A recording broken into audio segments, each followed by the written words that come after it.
Have you ever wondered about the bones of a story? What did the outline look like before the characters hijacked it? Ophelia Kee always wondered the same things about her own stories. As a discovery writer, the chaotic pantser style, not even the author knew how the tales in the Draoithe Saga would go until they went backward, analyzing one story while busy writing the next tale or two somehow never happened. Apparently, OK put things off long enough, and some fancy computer magic will provide us with those long-wished-for story overviews. We can finally X-ray the tales from the dream and see their skeletons. Shall we investigate the next story in the dream? So, have you ever wondered how an author builds an entire universe from the ground up? Well, today, we're going to put on our hard hats and act as literary architects. We're going to examine the blueprint of the massive Draoithe Saga, and we'll do it by deconstructing its prologue novella, Arctic Fox, to see exactly how that very first stone was laid. Right off the bat, we get this quote from the author, Ophelia Kee. And look, this isn't just some tagline you'd find on a book cover. No, this is the foundational stone for the entire fictional universe. It tells you exactly what you're in for: magic, romance, and destiny. Okay, let's dive into this dream. Before we can really get into the story of a fox and a nymph, we have to understand the world they're living in. So the first question we've got to ask is, what exactly is the Draoithe Saga? Now, the author herself defines the term saga right at the beginning for us. And you know, that's a really deliberate choice. It's a signal to you, the reader, that you're not just getting a single story. You're embarking on this long-form chronicle, a dramatic history of an entire immortal community. And Draoithe, well, that's the name of the world itself.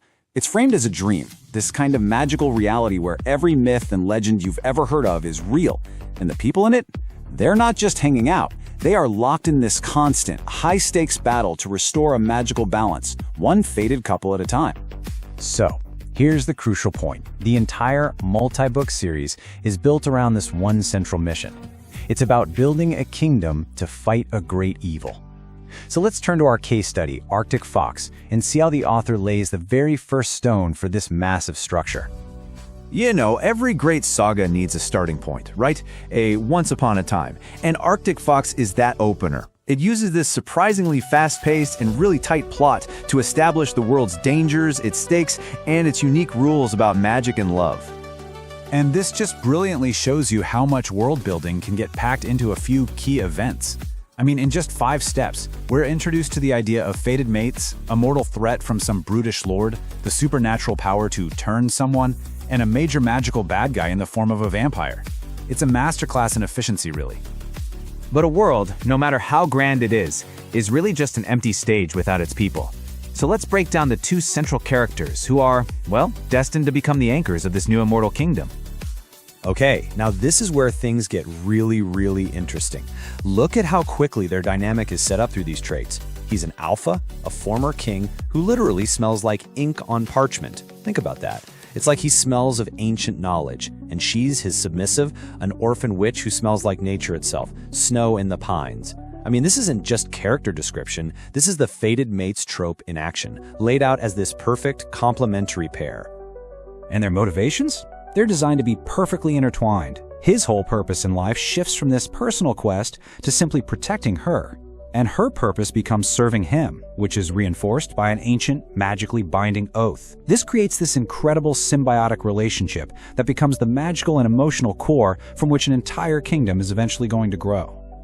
Right, but a kingdom isn't just built on love and oaths. It's forged in conflict.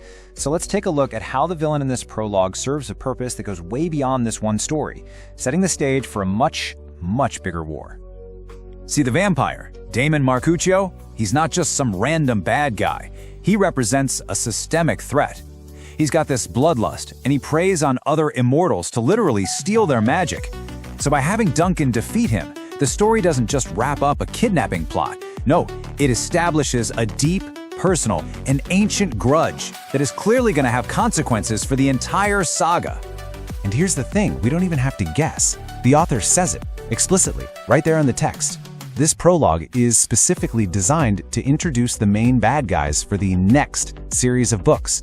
This is the literary architect showing us the blueprints, revealing how one small conflict is deliberately built to support a much larger structure down the line.